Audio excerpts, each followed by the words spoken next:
नमस्कार, मेरा नाम ज्ञानेश्वर है और मेरे साथ न्यूज रूम में हैं आलोक कुमार रंजन जी। कानूनी जानकार हैं और जजेस तैयार करते हैं। देखिए, दिल्ली में एक बहुत ही बड़ा फर्म है एम्बिशन लॉ इंस्टीट्यूट। लॉ की पढ़ाई होती है, मुखर्जी नगर में है, उसके फाउंडर भी हैं। तो आलोक जी के साथ हम चर्चा करते रहते हैं कानूनी पहलुओं की।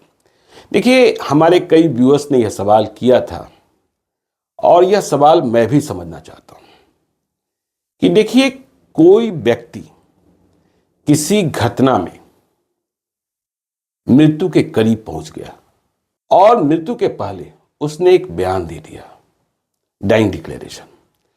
तो मृत्यु के पहले दिया गया बयान एक बहुत बड़ा एविडेंस होता है और बयान देने के बाद उसकी मौत हो गई। क्या यह बयान, जिसे डाइंग डिक्लेरेशन कहते हैं, जिसका नाम उसने ले लिया, उसकी सजा तय हो गई? या फिर हम यह भी समझना चाहते हैं इसी मसले में कि डाइंग डिक्लेरेशन लेगा कौन, यह कब लिया जाएगा, लेने वाली की अवस्था क्या होगी, देने वाली की अवस्था क्या होगी, कानून क्या कहता है? ठीक है, डाइंग डिक्लेरेशन एक इम्पॉर्टेंट एविडेंस है, इसमें कोई शक नहीं है जी। जब भी किसी की मृत्यु होती है और वो मृत्यु के तुरंत पहले जी। हमारे भारतीय कानून में तो ये भी है, काफ़ी पहले भी हो सकता है, लेकिन वो मृत्यु के पहले यदि कोई इस प्रकार का कथन देता है कि उसकी मृत्यु का कारण क्या है और किसने कारित की है, तो ये एक इम्पॉर्टेंट एविडेंस है। जी। क्योंकि लॉ भी इस चीज़ को स्वीकार करता है कि मरने के वक्त आदमी झूठ नहीं बोलता है। तो झूठ नहीं बोलता तो ये सत्य है। यदि ये सत्य है तो क्यों ना इसे स्वीकार किया जाए। जी। और वो व्यक्ति अब उपलब्ध नहीं होगा मृत्यु होने के बाद, तो यदि मृत्यु हो गई उस व्यक्ति की तो उसका कथन न्यायालय में लाने से कोई गुरेज परहेज नहीं है, तो उसको लाया जा सकता है। अब ये जो स्टेटमेंट आप न्यायालय में लाएंगे, आप फिर इस बात को समझ लीजिए कि ये सुसंगत तथ्य होगा, ये रेलिवेंट एविडेंस होगा, लेकिन इसका वेट कितना होगा फिर इस बात को न्यायालय तय करेगी। तो ये तथ्य तो रेलिवेंट है, एविडेंस रेलिवेंट है जी। ये बिल्कुल रेलिवेंट है जो आपने कहा, ये बहुत महत्वपूर्ण एविडेंस होगा न्यायालय के समक्ष, ये तो बिल्कुल तय है। लेकिन ये कब वेट रखेगा और कितना वेट रखेगा, इस बात का निर्धारण लॉ में बहुत सारे पैरामीटर्स पर होता है। अच्छा, इसी में इस सवाल का जवाब भी आपको मिलेगा कि ये डाइंग डिक्लेरेशन कौन रिकॉर्ड करेगा, कौन देगा। तो जहां तक देने का सवाल है, आपने खुद अपने प्रश्न में बताया कि मृत्यु के पहले कोई अपने मृत्यु का कारण बताता है और व्यक्ति मृत हो जाता है, तो मृत व्यक्ति ने ये डिक्लेरेशन दिया है जी। तो मृत व्यक्ति ये डिक्लेरेशन देगा, कोई और नहीं देगा मरने के पहले, क्योंकि इसके पीछे का आपको कारण स्पष्ट है। आपने जैसा कहा, हमने कहा कि भाई देखिए, आदमी जब उसकी मृत्यु होती है उसके जस्ट पहले वो जनरली गलत नहीं बोलता है, वो सत्य बोलता है। तो सत्य बोलता है, इसीलिए हम उसको स्वीकार भी कर रहे हैं। तो कथन तो वही देगा जिसकी मृत्यु हुई है। ये आपको बता दूं कि सेक्शन 32 इंडियन एविडेंस एक्ट 1872 में लिखा भी है।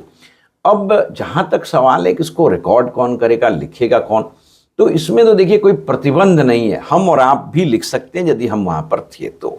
अच्छा। पुलिस भी लिख सकती है। अच्छा। कोई डॉक्टर भी लिख सकता है, कोई मैजिस्ट्रेट भी लिख सकता है। तो लिखने वाले में प्रतिबंध नहीं है जी। लेकिन मैं आपको बताऊं कि ऑब्वियस सी बात है कि यदि मैजिस्ट्रेट कोई चीज को रिकॉर्ड करेगा, एग्जीक्यूटिव मैजिस्ट्रेट है रिकॉर्ड कर रहा है, एग्जीक्यूटिव मैजिस्ट्रेट भी रिकॉर्ड करेगा, उसके रिकॉर्डिंग की वैल्यू, जहां तक इस डाइंग डिक्लेरेशन का सवाल है, पुलिस के रिकॉर्डिंग से ज्यादा होगी। पुलिस रिकॉर्डिंग करेगी, वो बायस्ड हो सकती है, लेकिन मैजिस्ट्रेट का कोई इंटरेस्ट नहीं है, वो कोई इन्वेस्टिगेटिंग एजेंसी नहीं है, उसकी कोई ये ड्यूटी नहीं को अपराध का साक्ष्य ला करके दे, वो तो साक्ष्य को कलेक्ट करने में आपकी मदद कर रहा है।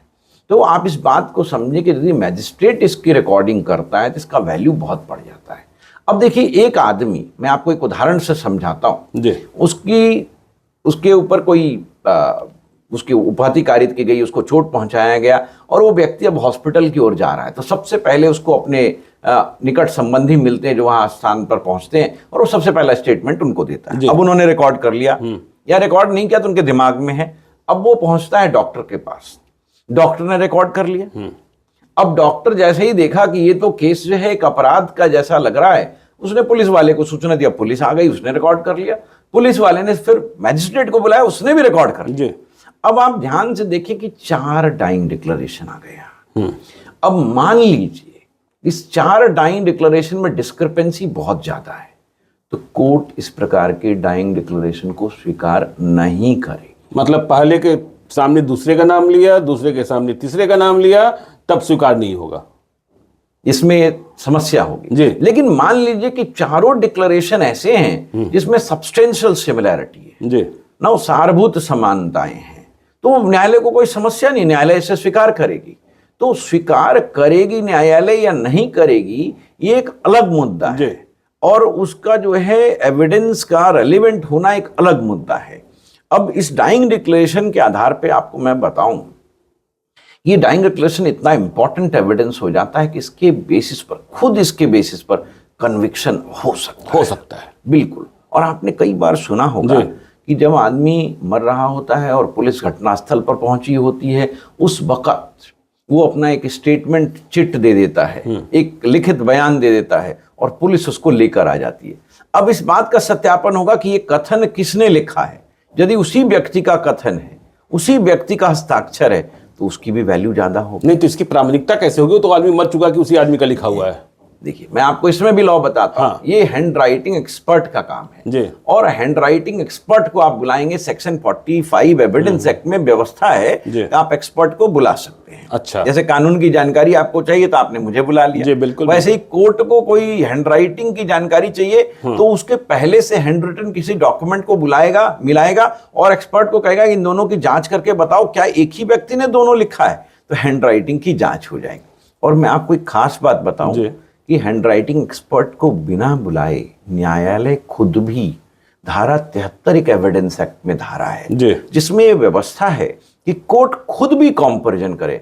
लेकिन मैं फिर आपको बताऊं कि न्यायालय इसमें कहती है कि कोर्ट को एक्सपर्ट नहीं बनना चाहिए हैंड राइटिंग का, जनरली उसे हैंड राइटिंग एक्सपर्ट बुलाना चाहिए। जी। चलिए, आपने एक बात कही कि मजिस्ट्रेट, तो ठीक है, अस्पताल व्यक्ति पहुंच गया है, वह मरने के करीब है, अब डॉक्टरों ने कह दिया है कि इसकी जान बच नहीं सकती है, वह तड़प रहा है, तो क्या यह मजिस्ट्रेट के लिए कंपलसरी है कि पुलिस वाले यदि उनसे कहें तो वह आकर बयान दर्ज करें? नहीं, कंपलसरी ऐसा कुछ भी नहीं है लॉ में, लेकिन वो एविडेंस रिकॉर्ड करेगा तो ये सिस्टम के लिए बेहतर होगा। इसलिए ये व्यवस्था सी बन गई है, यहाँ पर जनरली रिकॉर्डिंग की जाती है। लेकिन वहां पर एक बात और आपको देखनी होगी जिसका विशेष ख्याल करना होगा कि वो व्यक्ति जिसकी मृत्यु हो रही थी, क्या वो इस स्टेट ऑफ माइंड में था कि वो निष्पक्ष रूप से अपना स्टेटमेंट दे सके। क्योंकि जनरली ये कहा जाता है कि मृत्यु के वक्त आदमी का शायद मानसिक स्थिति वैसा नहीं रहता है जो स्वस्थ चित्त का ब्रेन डेड की तरफ बढ़ जाता है। हाँ, तो ये भी आपको ध्यान देना होगा कि क्या वो साउंड माइंड का और ऐसे स्टेट ऑफ माइंड में था कि वो स्टेटमेंट सही दे रहा था। अच्छा, एक बात आपने कही, आपने कहा मजिस्ट्रेट भी दर्ज कर सकते हैं, पुलिस वाले भी दर्ज कर सकते हैं और कोई सगे संबंधी भी दर्ज कर सकते हैं। तो सगे संबंधी कैसे दर्ज करेंगे? वो जो जुबानी उन्होंने बताया वही बात वे बता सकते हैं कि इन्होंने फला फला का नाम लिया था। बिल्कुल सही। हाँ। तो वो न्यायालय में जाकर के इस बात को न्यायालय के समक्ष रख सकते हैं कि देखिए मुझे इस व्यक्ति ने ये बताया, मुझे ओरल एविडेंस के रूप में। पहले वो पुलिस को बताएंगे जो इन्वेस्टिगेटिंग एजेंसी है, फिर जब कोर्ट में जब ट्रायल आएगा तो कोर्ट में इस बात की गवाही देंगे कि उसने मरने के पहले यह बात हमें कही थी और इन्हें फले फले को कसूरवार ठहराया था। तो देखिए, डाइंग डिक्लेरेशन के बारे में बहुत स्पष्टता के साथ आलोक कुमार रंजन जी ने बातें बताई हैं। कौन दर्ज करेगा, कब दर्ज करेगा, उसका साक्ष्य के रूप में कितना महत्व है। तो आप देखते रहिए ऐसे ही कानूनी मसलों की जानकारी के लिए हमारे चैनल को यदि अब तक सब्सक्राइब नहीं किया है तो कर लीजिएगा, और यदि इस वीडियो को फेसबुक पेज के माध्यम से देखें तो पेज को लाइक कीजिएगा, ट्विटर पर भी हमें फॉलो कीजिए। धन्यवाद।